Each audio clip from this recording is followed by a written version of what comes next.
So you've got your valuation and the underwriting process can now begin. Property styles and attributes can vary wildly, and even houses on the same street can vary in terms of their attractiveness as an asset to a lifetime mortgage lender. The construction of a property, its age, its tenure, and as well as its local environment can all have an impact on the likelihood of receiving an offer from a lender, regardless of the outcome of the valuation. So what are the things that an advisor needs to be on the lookout for as they walk up to the front door of their client's property? According to research from More to Life, there are some very common issues that crop up time and again in cases where applications are declined. In the top 10 reasons for decline, which More to Life has been tracking since the beginning of 2020, proximity to commercial property and flat roofs feature very prominently. And other factors high on the list include clutter, preventing a surveyor from carrying out a satisfactory valuation, flood risk and foam insulation issues. Understanding where the potential pitfalls might be before you even sit down to discuss lending options with a client can put you in a much better position, because of course what is unacceptable to one lender may well be fine with another, and negotiation with funders and lenders can often result in a positive outcome. More to Life is one such lender that takes a proactive approach with advisors and funders when it comes to turning as many applications as possible into a yes decision. Working across 5 different funding partners, More to Life works hard to get an offer to clients, even if their initial application doesn't quite fit the lending criteria for their preferred product option. To find out more about this process and how More to Life turns the majority of applications into an offer in under 10 working days, let's hear more from the underwriting team at More to Life.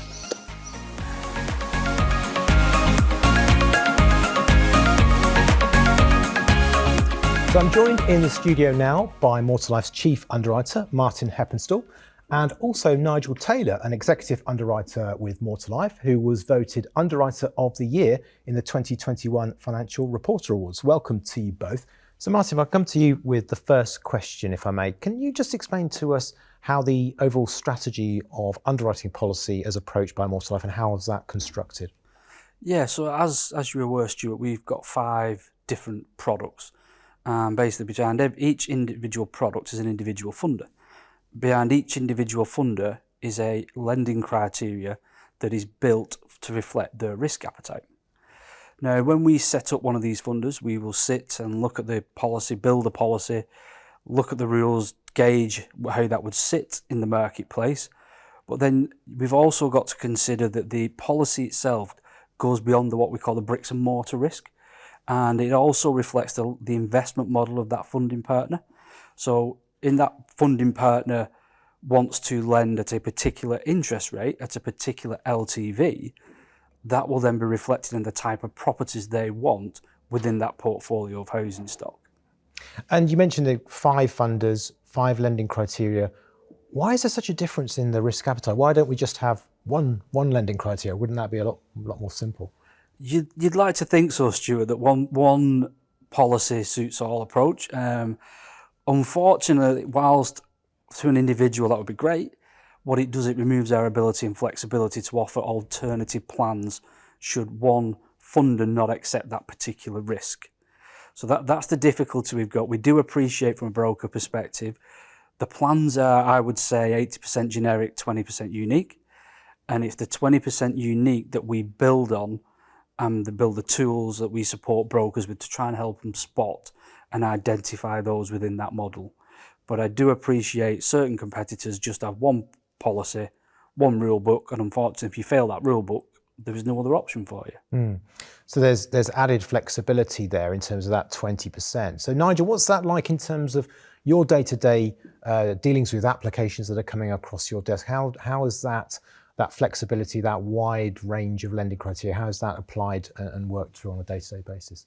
It's very good to have that flexibility, because what we do on a daily basis is that underwriters will be allocated to a funding line, so they will be assessing the valuations on that funding line for that day. And because we've got quite an experienced group of underwriters, we can move people around to make sure that the valuations are done in a timely manner and no funder is sort of being neglected. So we will be always doing the earliest date valuation rather than prioritising any funder in particular. The difficulties that occur is when you have to decline a case, you need to have knowledge of all of the funders to be able to then see whether you can move that valuation onto a different product, because very often, for example, on a flat roof, if you know all the flat roof percentages that all the funders will accept, you may have to reject it on the case that it's been applied for, but there could be 1, 2, 3, or maybe even 4 other funders that would be willing to do that application. And it's just knowing that, having that knowledge and knowing where to look for that knowledge, or knowing who to refer to make sure that we get the cases through, whether it is on the funding line that's been applied for, or at least give the broker and advisor the option to choose another funding line.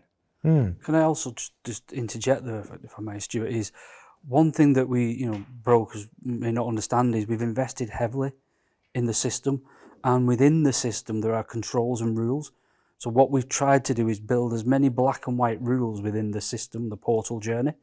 And what that does for a broker is they're going through that portal journey, answering questions.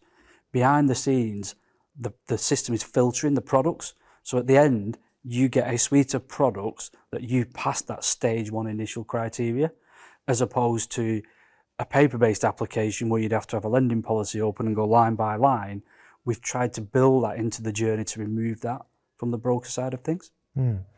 Nigel, I want to pick up on the reasons for decline. I know More to Life has published some research into this in terms of the top 10 reasons for an application maybe falling over, but can you perhaps expand on that and just talk about some of the most common reasons why an application might falter as it goes through the underwriting process?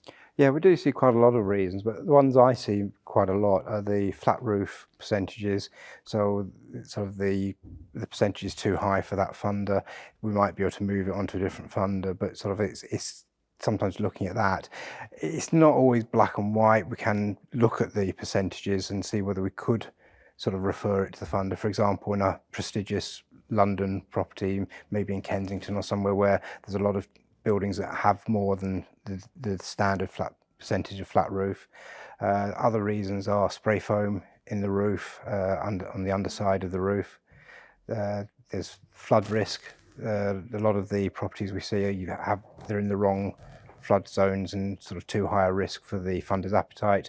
Some funders don't worry about that so much as long as they've got insurance, so we can always find a avenue that we can go ahead with.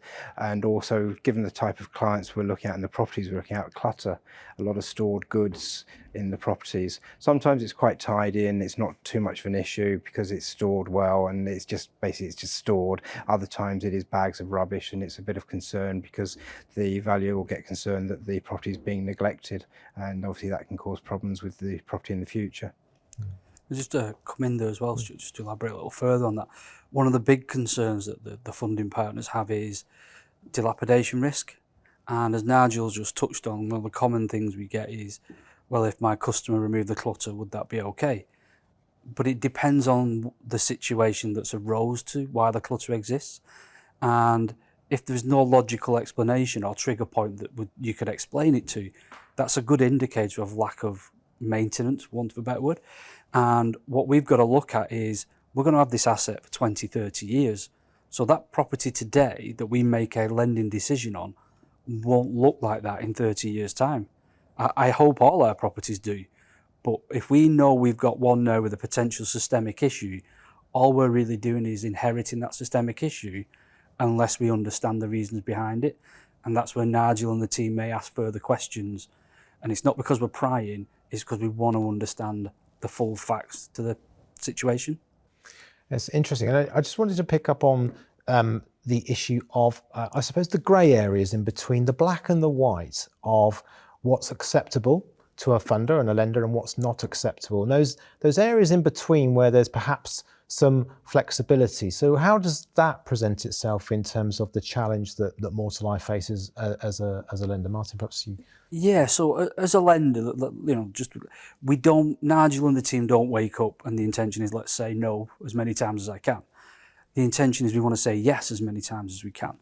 And sometimes we have to accept there are certain areas of lending that we just can't cater for. There are scenarios that I've been doing this for 20 years and I'm still seeing scenarios that I've never seen. But does that make them good or bad? And this is the grey area. So Underwriting itself is an applied judgment. It's not an exact science. So what Nigel and the team do is they look at it from a risk perspective. And it's almost like profiling pros and cons. But you can only do that by getting information and the accurate information. So Nigel and the team may seek advice of a surveyor or a solicitor. They may even go back to the broker to get information from the client.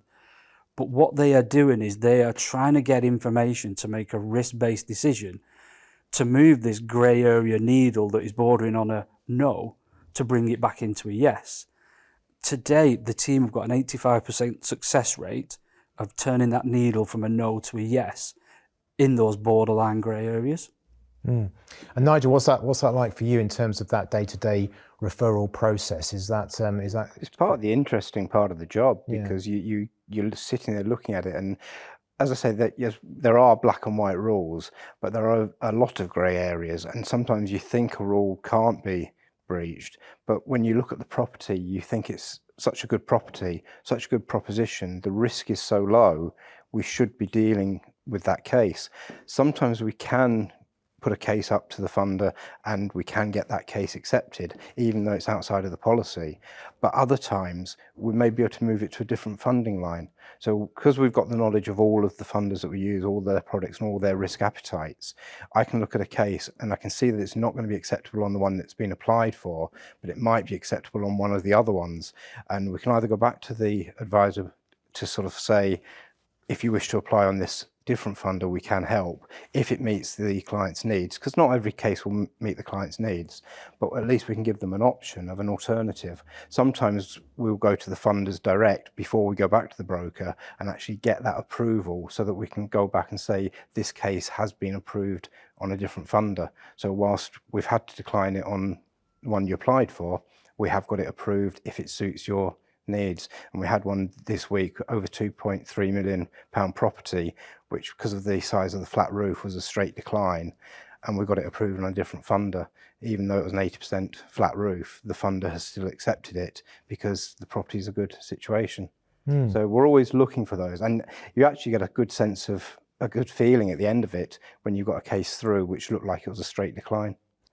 So we're driving towards a yes in as many cases as possible. We've got a great hit rate, 85%, I think you said, Martin, of turning what would have been a no to begin with into a yes. But what can the advisor do when they're walking up the drive and they're walking up the front path of their client's house? What are the things that they could be on the lookout for that will hopefully avoid those pitfalls, hopefully smooth the path to a yes at the end of the day? Well, when they're just arriving, just looking at the sort of the appearance of the property, making sure that it's okay. But if they look to see if there's a flat roof over habitable spaces, and we're not asking them to calculate it or anything like that because that's not their role. But if they see there's a flat roof, then they know which funding lines do accept flat roofs, which don't accept flat roofs, and sort of the percentages, so they can gauge, checking whether there's spray foam in the property, and also then doing some research back at the office, just checking the flood zones and things like that, because there isn't really any point putting in an application through if it's in one of the flood zones to a funder that doesn't accept the flood zones. So they can just do a bit of quick research on that. It's only a little bit, and as I say, a quick look around the property, just making sure that there's nothing obvious, and that would help us. Yeah, I just sort of like to add to that is, just to be clear, we're not asking brokers to be surveyors or engineers. We're not asking them to profile properties. What we're asking is just be aware of the clear and obvious. You know, as Nigel said, if a property has a flat roof, more often than not, it's visible. If you see it and it's visible, prompt a question with the client, have a conversation. The same with spray foam. I don't expect brokers to go in the attic and go and have a look round, but ask the question. More often than not, if you ask the question, you'll get the answer. So, you know, at More to Life, you know, we are working hard with brokers to build tools to help drive some of that questioning, because we are aware it's a difficult job that the brokers have got, and that, you know, along with the advice and managing the customer's expectations, then you layer on top all the property attributes to remember. You know, it's a lot to take in. So we're not saying to remember every part of our lending policy, but focus on the key areas, the big drop-offs, as Nigel said, spray foam, flat roofs, flood zones, things of that nature. Just ask the question if you can. And if you're ever unsure, get in contact with us. You know, we're more than happy to help. Yeah. Yeah, as Martin says, if they get in contact with our broker support team or with the BDMs, they do have a direct line sort of through to myself, and probably on a daily basis I'll get between 5-10 emails or even phone calls from the head of the broker support team asking questions about properties that either we're in halfway through the process of or brand new ones. But if somebody's got a query before they put the application in, it might save them time, because we might be able to say, well, that funder can't do that, but this funder can. So they wouldn't be wasting the time putting an application through on a funder that isn't going to be able to accept it. So it's not that we want to be declining things at the beginning. We're more trying to put them in the right direction and make sure that they come through on the right application so that we can get the case through. But as I say, it's better that they contact us if they have got any queries beforehand, and we can have a quick look at it. And one final question to both of you, if I may. It's a competitive marketplace, the lifetime mortgage market. There's lots of choice now, something like 800 or so product options and choices on the marketplace now. As you mentioned, Martin, lots of complexity for an advisor to get their heads around, lots of different lending criteria. Why should an advisor trust their business with More to Life in terms of that underwriting process, in terms of getting to an offer and completion? What makes More to Life the lender of choice in your view? Yeah, well, what I'd say is the attention to detail and the attentive care that we put into each and every application. Yes, we've invested heavily in our systems, and we're a front runner in that. And we've invested heavily in our people. You know, Nigel and the team are all trained to a technical level, so they are able to help brokers with that. What I would say is to any broker out there, if you have had one case with us that it didn't go through, unfortunately, don't let that put you off, because the next case we could get through. Give us a chance. Hopefully by seeing this video, you can see the amount of time, effort and due diligence we put into each and every case. Nigel, Dave. Well, I'd just say that the underwriting team is a very experienced team, because as you mentioned at the beginning, I won an award this year, but the same award was won a few years ago by one of the other executive underwriters. So it shows that there is a lot of good quality and experience in the underwriting. The training is good for the underwriters, and there is a lot of support. So if somebody's not sure about a case, they will refer it to myself or to one of the other executive underwriters, and we will have a second opinion on it. We're not going to decline something for the sake of declining it. We want to get it through. And between sort of the higher levels of the underwriters, we've had a lot of experience, some of it outside of equity release, and we can always use that experience. I've done 15 years of underwriting, 5 years at More to Life, but the previous underwriting I did was a lot of work with titles, solicitors, and so I know sort of which questions to ask, how we can try and get a case to be acceptable, and we can also understand what the solicitors are telling us back, because as I say, myself and Derek, who worked with the Halifax before, has got a lot of experience on property, and we do know what we're doing, so there's a lot of experience there to help you. That's great. It's been a fascinating insight to the underwriting process. Martin and Nigel, thank you very much. Thanks.